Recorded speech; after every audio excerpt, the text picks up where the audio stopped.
So, Andy Ruiz, as we know, turned up on the scales. There he is.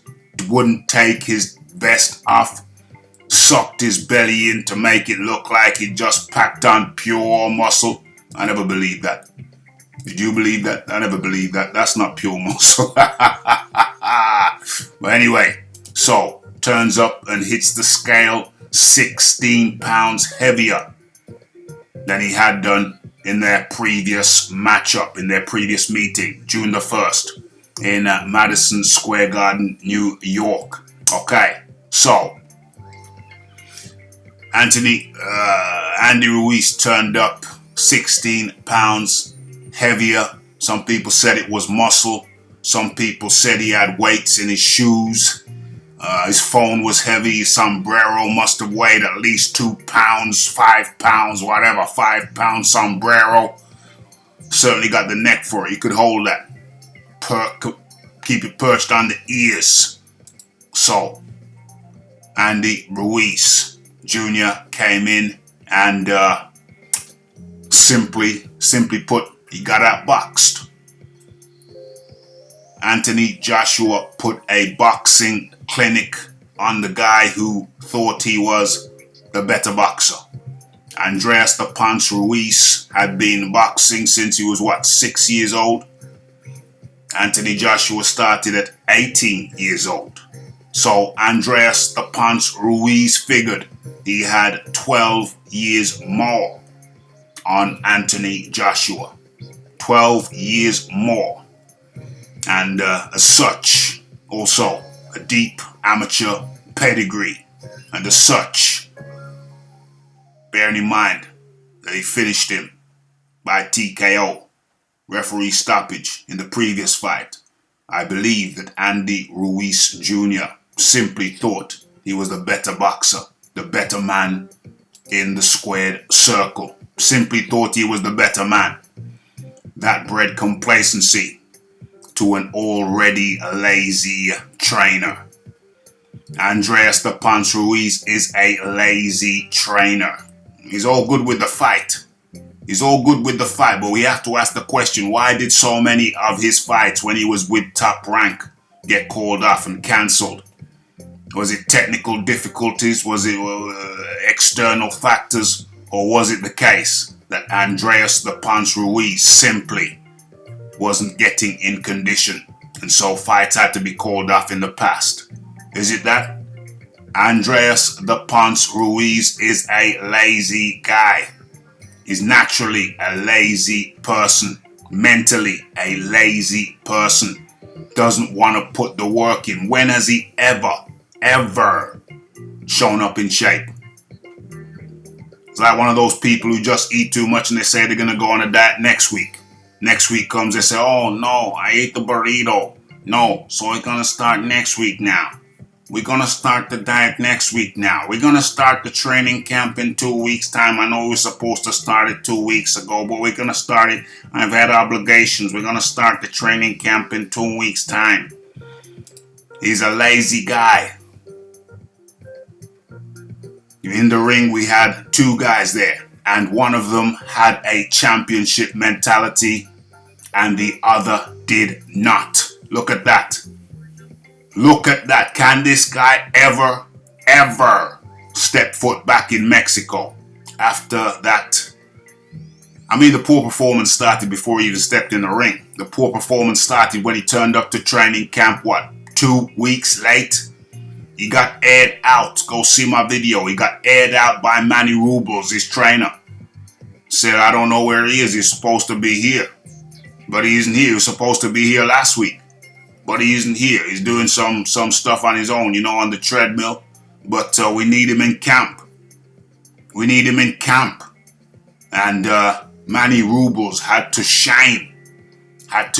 call him out. Call out Andreas the Punch Ruiz. Call him out in the press. He had to speak about it in front of journalists to shame Andy Ruiz to get his fat ass into camp. Had to go public just to get Ruiz in the camp. And now, Ruiz, people saying, oh, it's muscle. Oh, it won't make no difference. He's always heavy. Some people went so far as to say he fights better when he's heavy. There were excuses galore. Seemed like these cats could not run out of excuses. He's got weights in his shoes. He fights better when he's heavy. Well, does he fight better when he doesn't train properly? Does he fight better when he doesn't train properly? The gut, the fatness, the excess fatness, the over fatness was a reflection of the fact that Andy Ruiz was not training properly. He was not dedicated. What is that, a six-pack? Is that a six-pack or is that a ripple effect? I think it's a ripple effect. You tell me. Is that a six-pack or a ripple effect? Yeah? The ripple effect of his lack of dedication to training is what we saw in the ring last night, December the 7th, Saudi Arabia, Daria. What we saw in the ring was a reflection of a man who is not prepared to put the work in. Yeah? June the 1st was like a freak occurrence. He just come off a fight from Dimitrenko, and jumped straight back into camp because he got anointed with the blessing of the $5 million in MSG. Motivated, he just come off a fight. It was relatively easy to continue training. He was hyped up. He said, yeah, $5 million for nothing. $5 million for nothing. I already had a training camp. I just stayed sharp. He was motivated. He was excited. And he went in there and fought a Joshua who was mentally all over the place. He's fighting a Joshua who was looking straight past him. Didn't even acknowledge him. Yeah, hold the belts. Yeah, hold the belts. There you go, fat lad. I'm surprised didn't pat him on his head and ruffle his hair. That's how much respect Anthony Joshua had for Andreas the Punch Ruiz, and he paid for it. When you step into the squared circle, you must have a healthy fear of your opponent. You must understand, certainly in the heavyweight division, that one good punch could rock your world. It could rock your world. Look what Buster Douglas did to Mike Tyson. Mike Tyson wasn't training properly, looked straight past Buster Douglas, and that changed the course of history. That changed the course of history. So, Andreas the Punch, after the fight, after being schooled, after having a boxing clinic run on him, Andreas the Punch Ruiz comes out and says, well, you know, I came into the fight a little heavy. I think we were a little too heavy for the fight. Goes on to say, you know, I trained myself a part of this. You know, I was doing a lot of training by myself. You know, the treadmill. Yeah, so I think, you know, yeah, we came in a little heavy for this one. Why did you come in a little heavy for this one? It's because you did not dedicate yourself. You do not, my friend, have a championship mentality. You just don't. One man did and one man didn't. No mocking Anthony Joshua because he came in what they said was light. Well, I don't know about over there, but over here we've been begging him to drop weight. We've been begging him to drop muscle. We've been begging him to forget about all your fancy CrossFit stuff. Who was it? Was it Vladimir? Or is it Vladimir Klitschko who said before their fight, AJ is a CrossFit champion? He was begging him to cut out the CrossFit stuff and just focus on your boxing. And in another video, I'll cover that. I'll cover what Joshua had to say about just refocusing to boxing. Forget about all the other fancy stuff. Just refocus and dedicate to boxing. Forget about them show pony muscles. Forget about that. Don't worry about that. You can have all the muscle you want when you retire. But everything has its season. Everything has its season. It's not the season. It's not bodybuilding season. Forget about the bodybuilder stuff. Get rid of the show pony muscles and just do the boxing. And whatever muscle you retain will be functional. Yeah, that's the way forward. But, I mean, then we're faced with Ruiz, the back of Ruiz. The back of a undedicated man. Now, do I think that Ruiz is Buster Douglas, the Mexican Buster Douglas? Not necessarily. Not necessarily. Buster Douglas, hold on, Frost of London. I was right. I was sure I saw him with a t-shirt saying Frost of London. He's sponsored by them. They sponsored him. So I guess all that ice that we saw him with was probably part comped. You only probably had to pay a fraction of the full price since he's being sponsored by Frosts of London, the jewelers. Icy. Yeah, it depends.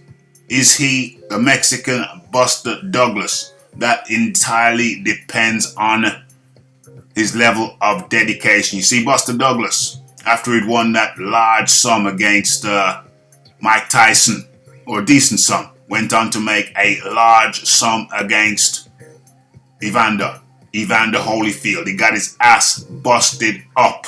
Buster got busted by Evander Holyfield, but he made a reputed, 22 mil? That was 22 mil back in the dizzy. And he had no more desire. He was happy.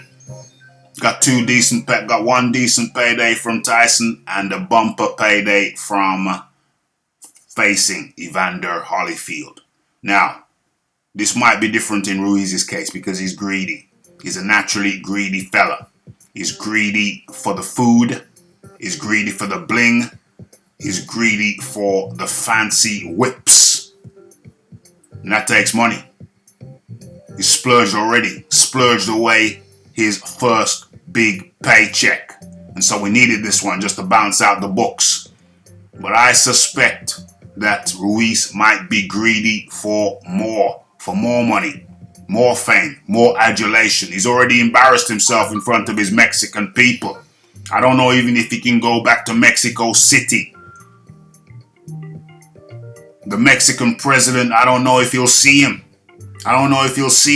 Who wants to be associated with somebody who became champ and then just didn't care enough to dedicate himself to remain champ? Becoming the champ is one thing, remaining the champ is a whole different ball game. You need a champion mentality for that. And Ruiz simply didn't have it. Now, it all depends on how greedy he is. If he's greedy for more money, he may be able to rededicate himself and get into some half-decent shape if he's greedy enough. And I think he just might be. So will he be the next Buster Douglas? I think not. I think he can still come back to an extent, but it's going to be a long and rocky road. Does Andy the Punch Ruiz have the heart for it? Only time will tell. But what say you? It's the Raphael Dawkins, it's the Combat Radio, it's the like, it's the subscribe, it's the comment, it's the shares, and it is the hitting that bell icon to stay updated with news and notifications. And don't forget the live shows, Monday and Wednesdays at 9:55 p.m. UK time. We're going to be chopping it up, for sure, okay? And don't forget to follow me on Twitter, okay? It's Raphael Dawkins, have your say. It's the Combat Radio, and I'm out. What say you? Leave your comments in the comment section.